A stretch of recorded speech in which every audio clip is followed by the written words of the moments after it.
Hi all. आपका स्वागत करता हूँ एक्सेल वर्ल्ड में।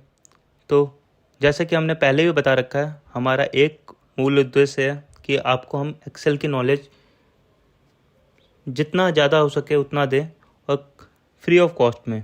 तो आप हमारे साथ इसी तरीके से जुड़े रहिए एक्सेल और एसक्यूएल और पावर बीआई और टैबलू सीखने के लिए और अपने नॉलेज को इम्प्रूव करने के लिए। तो हमारा पढ़ाने का तरीका उसी तरीके से रहेगा जैसे हमने पहले बता रखा है। हम पहले फोकस ऑफ द डे समझेंगे, फिर उसका मीनिंग समझेंगे, फिर उसके बारे में डिफरेंट फीचर्स उसके बारे में मेंशन करेंगे और फिर हम उस फीचर्स के बारे में समझेंगे कि वो फीचर्स का मतलब क्या है और फिर कोई शॉर्टकट्स या एडिशनल इन्फॉर्मेशन उसके बारे में हमें प्रोवाइड करनी होगी तो वो हम आपको देंगे। तो आज का फोकस ऑफ द डे है फॉर्मूला टैब। तो हम समझते हैं कि फॉर्मूला टैब होता क्या है और इसकी यूजेस क्या हैं। So this tab is in Excel is very useful tab and in this tab all the important formulas are available like different functions in different segments and we can apply as per the need like VLOOKUP function from logical tab etc. तो ये tab जो है बहुत ही important tab है Excel का जो हमें सीखना है। तो इसमें काफ़ी डिफरेंट फार्मूलाज जो भी जितने भी फार्मूलाज होते हैं वो डिफरेंट सेगमेंट्स में कैटेगराइज कर रखे हैं।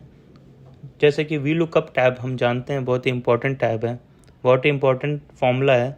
तो वो फंक्शन या फार्मूला लॉजिकल सेगमेंट में आता है। तो इस तरीके से हम समझ सकते हैं कि कौन से फार्मूला कौन से सेगमेंट में आता है। जैसे कि इफ़ फार्मूला है वो भी लॉजिकल का ही पार्ट है। फिर हम प्रॉपर फार्मूला है, प्रॉपर फार्मूला टेक्स्ट वाला सेगमेंट का पार्ट है। तो इस तरीके से हम आइडेंटिफाई कर पाएंगे कि कौन से फॉर्मूले कौन से सेगमेंट में आते हैं। तो जो कि हमें बहुत ही आसानी रहेगी फॉर्मूला अप्लाई करते वक्त।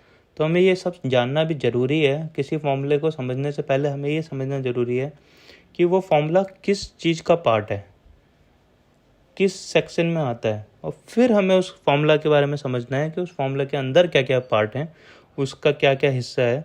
और फिर वो हिस्सा समझने के बाद हम ईज़िली समझ पाएंगे कि वो फॉर्मूला कहाँ यूज़ होगा और किस किस तरीके से इस्तेमाल होगा।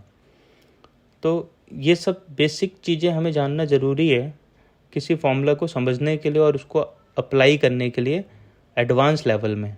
तो कोई भी चीज़ें हमें एडवांस लेवल तक जाननी है तो हमें अपना रूट्स मजबूत करना होगा, बेसिक नॉलेज मजबूत करनी पड़ेगी।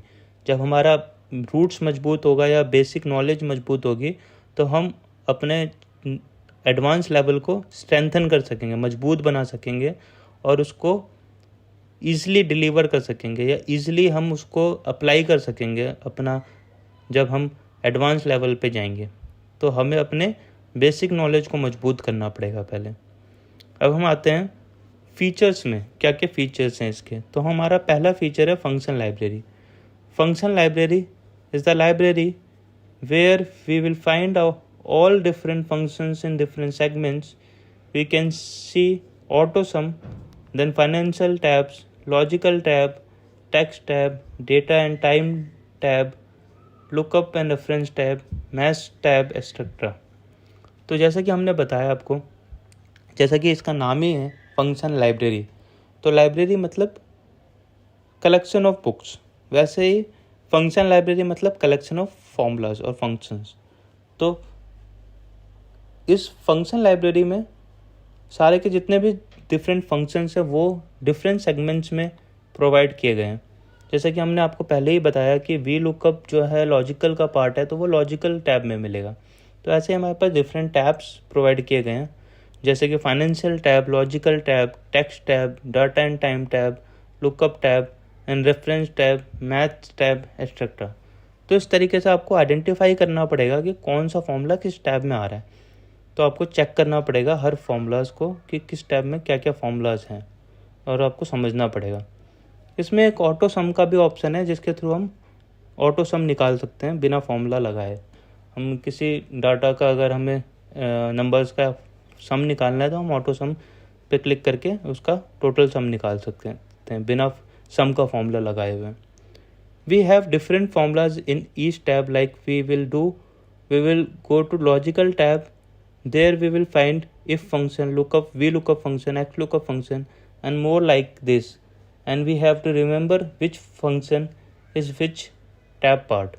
जैसा कि हमने आपको बताया तो वही हमने यहाँ पे भी लिखा हुआ है कि VLOOKUP, XLOOKUP और इफ फंक्शन जो है लॉजिकल टैब का पार्ट है। वैसे ही हमें समझना पड़ेगा कौन सा फंक्शन कौन सा टैब का पार्ट है, और तभी हम चीज़ों को समझ सकेंगे और अप्लाई कर सकेंगे।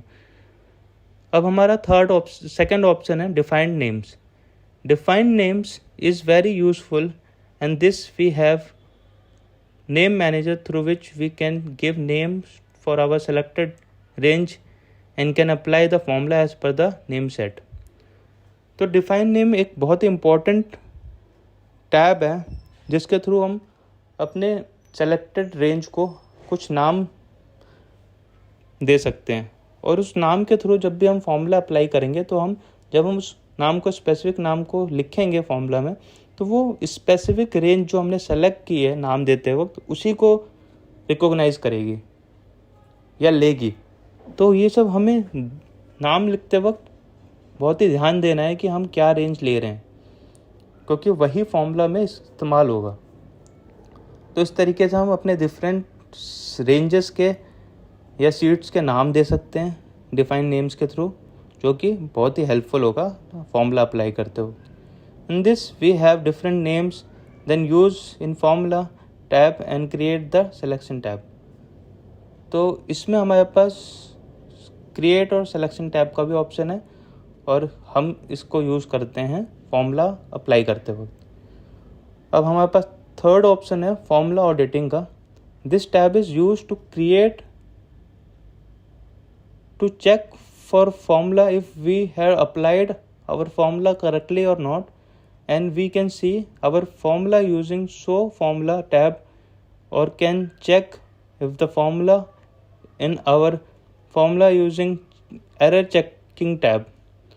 तो एक्सेल भी हमारा हेल्प करता है समझने में कि हमने कौन सा फॉर्मूला कहाँ गलत लगाया है, और हमें समझने में कि हमने क्या चीज़ गलत करी है। तो फॉर्मूला एडिटिंग टैब जो है हमें वो चीज़ करने में हेल्प करता है। तो उसमें हमारे पास दो ऑप्शंस प्रोवाइड किए जाते हैं एक्सेल के थ्रू। तो एक्सेल हमें प्रोवाइड करता है कि फॉर्मूला एरर चेकअप के लिए हेल्प करता है वो। तो वो हमें ऑप्शन प्रोवाइड करता है कि हम इसमें फॉर्मूला ऑडिटिंग पे क्लिक करके हम चेक कर सकें कि हमने क्या गलती करी है और क्या हमें सुधारना है अपने फॉर्मूला में कि हमारा फॉर्मूला ढंग से वर्क करे। तो ये हमें इस चीज़ में हेल्प करता है। In this we have trace precedents tab also and trace precedent tab. Then we have remove arrow tab and evaluate formula tab. Evaluate formula tab is very useful to evaluate the entire formula we applied in correct or not। तो evaluate formula जो है वो आपको बहुत ही important है आपके लिए कि जब भी आप फॉर्मूला कोई अप्लाई करते हैं तो आप evaluate formula पे क्लिक करके देख सकते हैं कि आपने सही फॉर्मूला डाला है या नहीं डाला है, और अगर आपने कुछ गलत डाला है तो आपने क्या गलत डाला है। तो इसके थ्रू आप evaluate कर सकते हैं कि आपने किस तरीके से फॉर्मूला को अप्लाई किया है, और आप देख सकते हैं कि आपने क्या गलती करी है। तो एक्सेल भी आपको हेल्प करता है फॉर्मूला अप्लाई करने में। फोर्थ है हमारे पास calculation tab. In calculation tab we have calculation option tab through which we provide instructions to Excel if we wanted to calculate manually और we wanted Excel to calculate. तो calculate tab में हम Excel को ये बता सकते हैं कि हम जो डाटा हमने यूज़ किया है तो उसमें हम किस तरीके से हम डाटा को कैलकुलेट करना चाहते हैं। हम चाहते हैं कि हम खुद ही मैन्युअली कैलकुलेट करें चीज़ें फॉर्मूला लगा के, या हम चाहते हैं कि एक्सेल ही कैलकुलेट करे सारी चीज़ें। तो ये हम प्रोवाइड करते हैं एक्सेल को instructions. In this we have option to calculate now and calculate sheet tab also which can be use while working Excel. तो उसमें हमारे पास ऑप्शन है कैलकुलेट नाउ का, जिसको हम क्लिक करके एक्सेल को इंस्ट्रक्शंस देते हैं कि हमारे जितने भी डाटा हमने यूज़ कर रखा है उसको कैलकुलेट करो। तो ये हमें ईज़िली चीज़ें कैलकुलेट करने में हेल्प करता है। तो इस तरीके से हम चीज़ों को ईजिली कैलकुलेट कर सकते हैं। This is all about the formula tab and we can write the formula and apply it as per our needs through these tabs। तो ये सिर्फ यही सब था जो हमें बताना था फॉर्मूला टैब के बारे में। तो इस तरीके से आप उसको अप्लाई कर सकते हो डिफरेंट फार्मूलाज को, और अपने नीड के अकॉर्डिंगली समझ सकते हो कि कौन से फार्मूला कौन से सेगमेंट में आते हैं, क्या क्या पार्ट है फार्मूलाज का, और उस पार्ट के फार्मूलाज को समझने के बाद उसको अप्लाई कर सकते हो। फिर आप कैलकुलेट फार्मूलाज के थ्रू आप उसको समझ सकते हो कि आपने फार्मूला सही तरीके से, एवेलुएट फार्मूलाज के थ्रू कि आपने फार्मूला सही तरीके से अप्लाई किया है नहीं किया है। फिर आप उसको प्रैक्टिस कर सकते हो, और प्रैक्टिस करने के बाद आप देख सकते हो कि आपके फार्मूला अप्लाई करने में कितना सुधार होता है। और फिर आप बेसिक से एडवांस फार्मूलाज तक जा सकते हो कि किस तरीके से डिफरेंट फार्मूलाज आप अप्लाई करते हो और कंबाइन करते हो दो डिफरेंट फार्मूलाज को। वो बहुत इंपॉर्टेंट होता है, क्योंकि 50 फार्मूलाज याद करने से अच्छा है कि आप 10 फार्मूला ही याद करो, बट उसको अच्छे से याद करो, समझो कि वो उसका मतलब क्या और किस तरीके से वो फार्मूलाज एक साथ इस्तेमाल किए जा सकते हैं। So thanks for watching the video. अगर आपको वीडियो पसंद आई हो तो अपने दोस्तों के साथ शेयर लाइक करिए, और अपने दोस्तों को बोलिए कि आप सब्सक्राइब करिए, क्योंकि ये जर्नी अभी लंबी चलेगी और हम इसमें डाटा एनालिटिक्स तक सीखेंगे चीज़ें कि SQL कैसे सीखना है, पावर BI क्या सीखना है, टैबलू कैसे सीखना है, और हम आपके साथ भी अपनी नॉलेज शेयर करेंगे। Thank you, bye.